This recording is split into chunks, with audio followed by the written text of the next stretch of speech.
Hello and welcome to Success Interviews. These are where I chat with a fellow female business owner to find out more about why they started their business and how they measure success. Today I'm joined by Annabel Kaye, Director of KoffeeKlatch, and I first met Annabel at VA conference, I think it was back in 2017, and immediately knew that I needed her services. She has been a shining light for me when I was in the midst of GDPR hell in 2018, and she continues to inspire me with how she simplifies everything legal and complicated. So welcome, Annabel, and thank you for being here today. Thank you for inviting me, Sarah, and I hope one day we'll be at the same conference again. It's been a while. It has. So my first question for you today is, why did you start your business? Well, KoffeeKlatch, the business you know me for, is not the only business I started. So KoffeeKlatch is an offshoot of a business I'm still running that's about 43 years old this week, by the way. Congratulations. Yeah, I don't know if I deserve congratulations or commiserations on still doing it. But KoffeeKlatch itself was founded because we saw that people needed help with contracts on the people side outside of the traditional HR space and outside of the traditional commercial law space. We were seeing lots of people, not just VAs, but a lot of VAs in particular, who simply couldn't afford to go to a lawyer and get a couple of £1,000s worth of contracts written, who were, as I think of it, trading naked with nothing to protect them or their clients. And this was before GDPR started to make needing paperwork non-optional. At that point, you needed it for the benefit of the two of you and the client, not to have an argument or a misunderstanding or a failed delivery.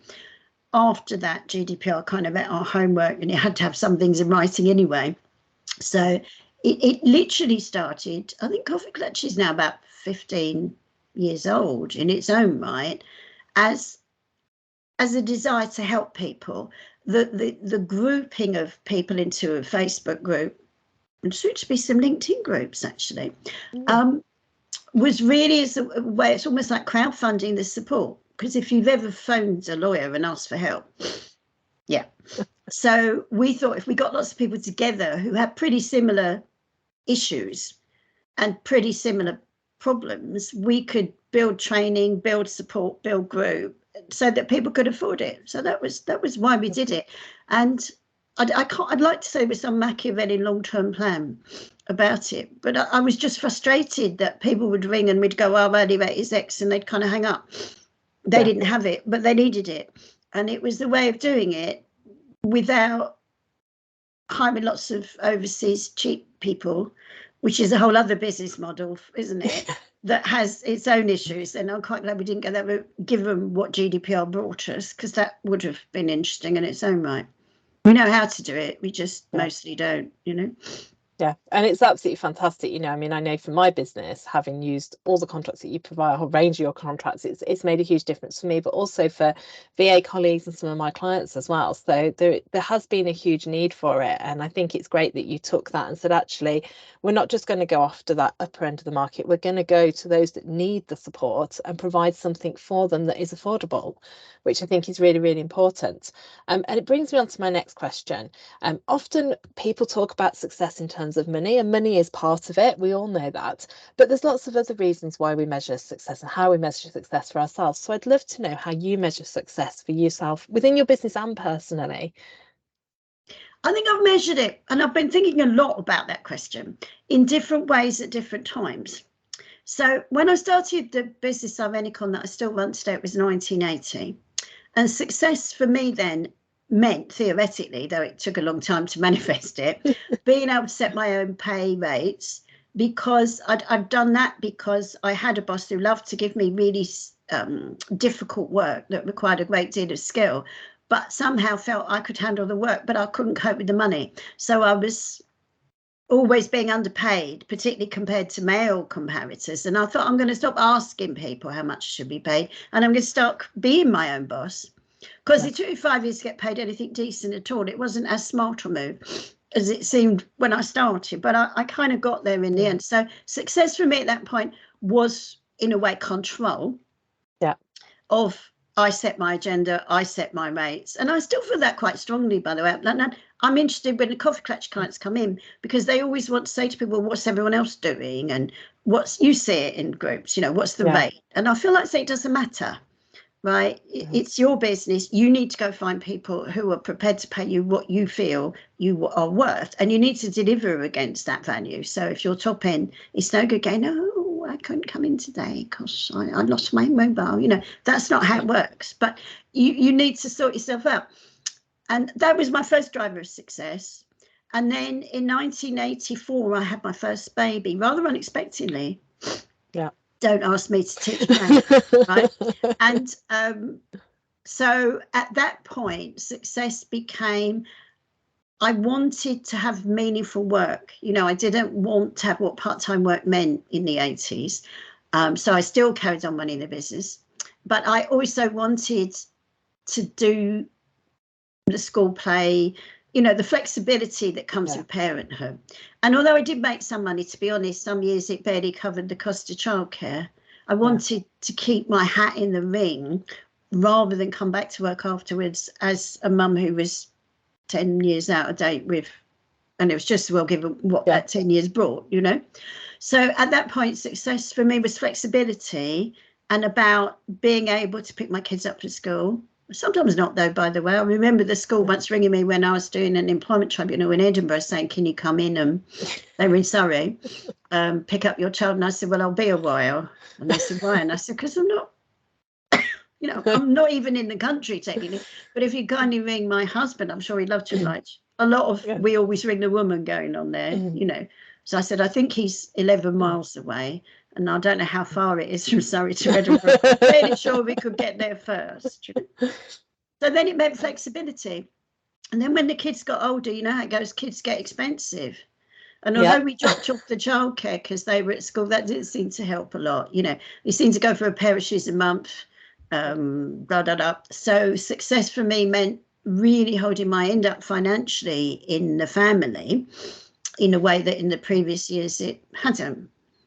And then they left home and I thought, oh, success for me is freedom. It's doing my thing. Then I had the camper. Well, I've still got a motorhome now because, as I was saying to you earlier, my camper van's got a bit small for me. I'm a bit wide for that. So I've had to get one that was wider to match my expanding derriere, because that was getting a bit for skinny girls type of thing.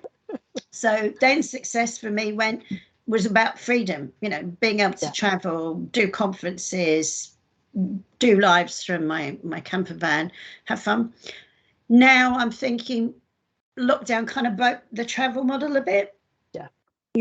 How much travel do I want to do for work? And wouldn't it be nice to actually have time off when I wasn't working? That could be a thing, that could be the new success. But it's also about creating a team around me. I suppose I'm beginning to think, I'm not 19 anymore, about legacy, about how can the work I've done, and I haven't done it alone, KoffeeKlatch has an editorial board and a team, it's not just me. How can that work continue when maybe I'm on a beach and nobody wants me to do a live or things rings me with an emergency? Could I make it self-sustaining? So hence the introduction of the lovely Jo Brianti, who is tearing her hair out with my idea of a system. And so because freedom and systems don't go terribly well together initially psychologically, do they? And now I've got to be free by being bound, which is a whole new notion of success for me. And hopefully not ending up a little old age pensioner who can't put the fire on because there's not enough money there to do it. So it changes. I don't think I've had I think when I was about in my 20s, if my first son was born, I was 27, I thought, I'll be a millionaire by the time I'm 30. I didn't do that because I got sideswiped by maternity. And although some women do that and have children, I didn't have the physical or psychological stamina to. Also, by the way, I had no idea about how to do that either. That was just that was a dream, not a plan. So it's changed, and it might change again. It might be, can I get a GP appointment? That might be my next definition of success. And I love it, and I love the fact that it's changed so much for you over the years, and that actually even back in the 80s you were doing things differently to what the traditional model was. You know, I mean, I know I was born in 81 and my mum stayed at home. They didn't go to work, and the mums that went to work kind of were seen as, oh, you're not being a proper mum anymore. And, you know, you were there having that balance at that time As when was it my was mother, against it, by as the your way, mother. in the 50s. There's a kind of sociological myth that women never worked outside the home until equal pay or attempts at equal pay.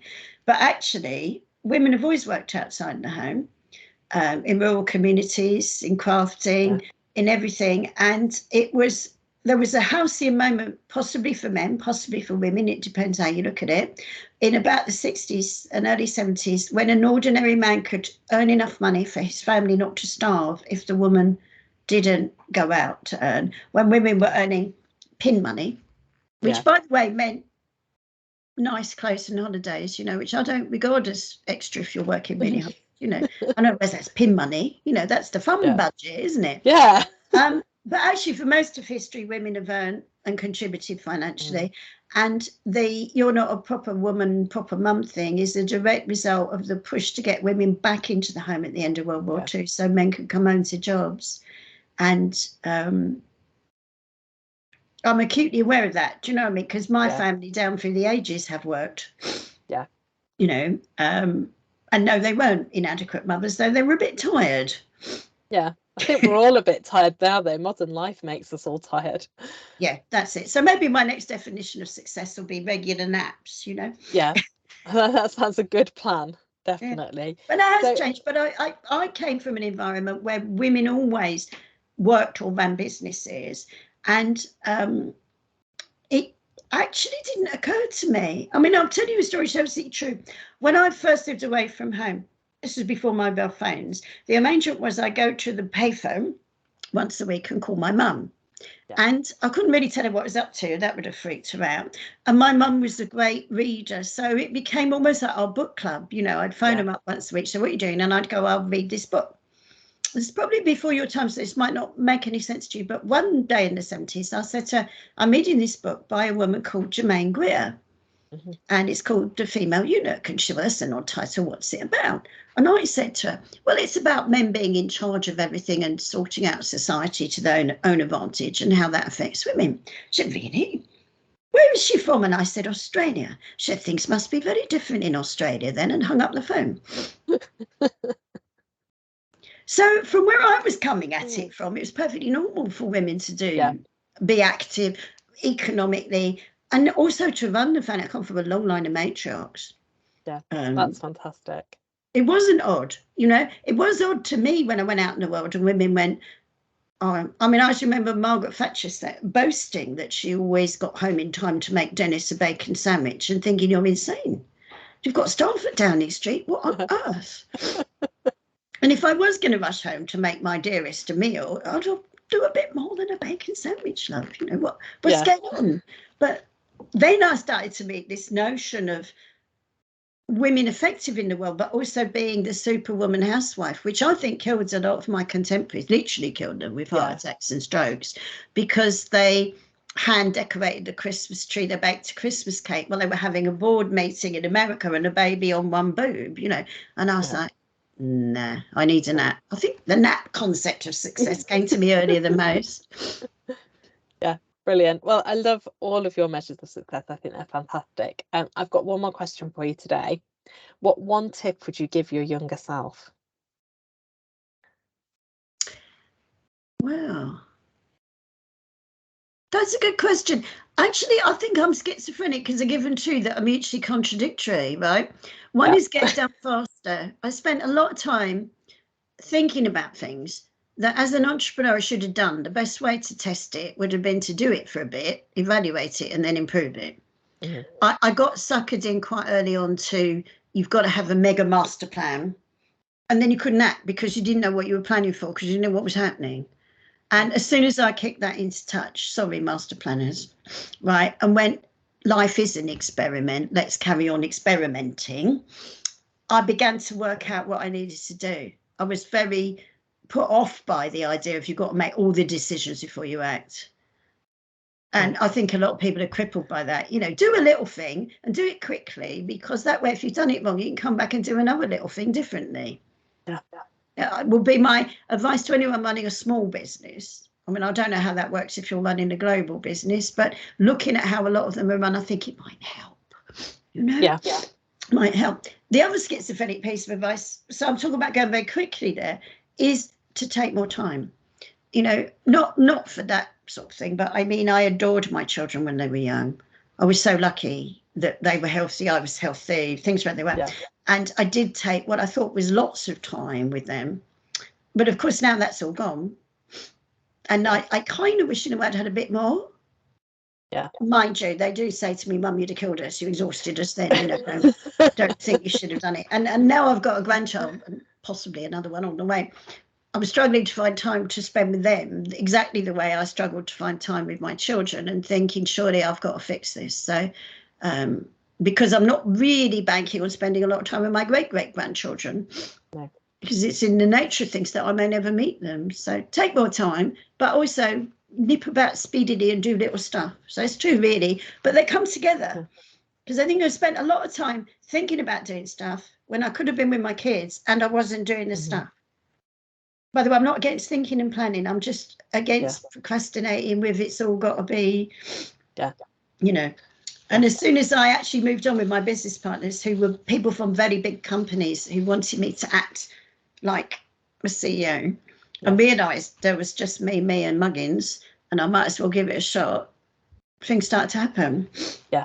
And I think the thing is, you should just have a go at something and hopefully you'll get it right. And if you don't, you learn from it, you tweak it and you put it out there again. But what I wouldn't do is lots and lots and lots of what didn't work in the first place, which I do see a lot of people going, I ran that ad and nobody answered, so I'll spend 10 grand on running it again. It's like, well, not my 10 grand, you wouldn't, No.